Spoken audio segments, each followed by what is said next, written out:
Iniakit na sa plenaryo ng Senado ang panukalang pambansang budget sa susunod na taon na nagkakahalaga ng higit 6.79 trillion pesos.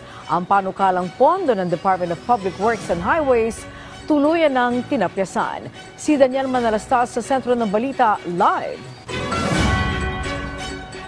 Angelique, nanganganib na posibleng mabawasan ang budget ng ilang kagawaran para sa taong 2026. Pero kasunod niyan, pagtitiyak naman ng chairman ng Senate Committee on Finance na si Senador Sherwin Gatchalian ay tututukan nila yung mga prioridad na programa ng administrasyon.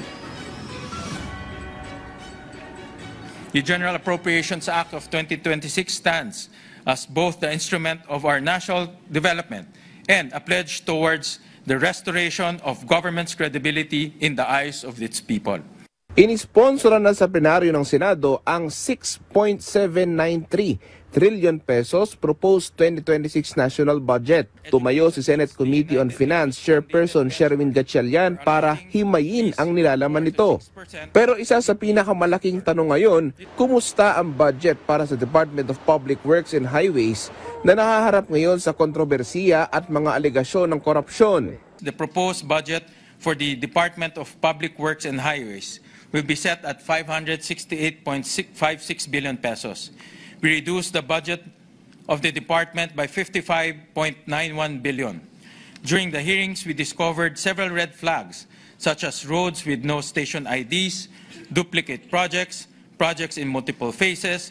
As an additional safeguard against corruption, all DPWH projects have station ID numbers, bridge IDs, and school IDs included in the committee report. Batid din ng senador ang hinaing ng taong bayan dahil sa korupsyon sa flood control projects. Pero tila hindi magtatapos na lang sa inis. And as the recent protests have shown us, public outcry is loud and clear.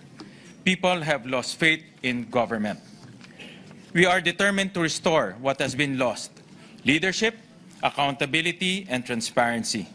Tiniyak naman ng senador na sa bersyon ng Senado sa budget, nakaangkla ito sa Philippine Development Plan ni Pangulong Ferdinand R. Marcos Jr. Kasabay ang pagtitiyak sa maayos na pondo para sa edukasyon, kalusugan, trabaho, ayuda at marami pang iba.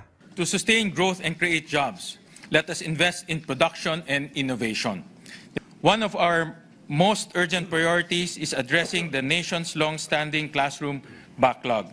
The Senate increased the operating funds of DOH hospitals by 9.3 billion pesos.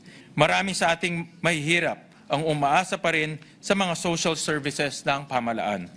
This is why the Department of Social Welfare and Development was allocated 230 billion pesos. At sa harap ng problema sa West Philippine Sea dahil sa panggigipit ng mga barko ng China sa mga barko ng Pilipinas, mukhang masusolusunan yan dahil tiniyak ang pondo para sa Philippine Coast Guard, pati na sa modernization program. This allocation is the highest defense spending of the country relative to its economic size and will surely strengthen our capabilities, address our defense-related needs. Together with this is the modernization of the AFP. Inaasahan sa mga susunod na araw, pagdedebatihan ng mga senador ang panukalang budget. Angelique, ngayong hapon naman ang simula ng debate sa plenaryo ng panukalang 2026 national budget at tatalakayin, Angelique, yung general principles at inaasahang dadalo yung mga economic managers ng pamahalaan. Angelique. Alright, maraming salamat, Daniel Manalastas.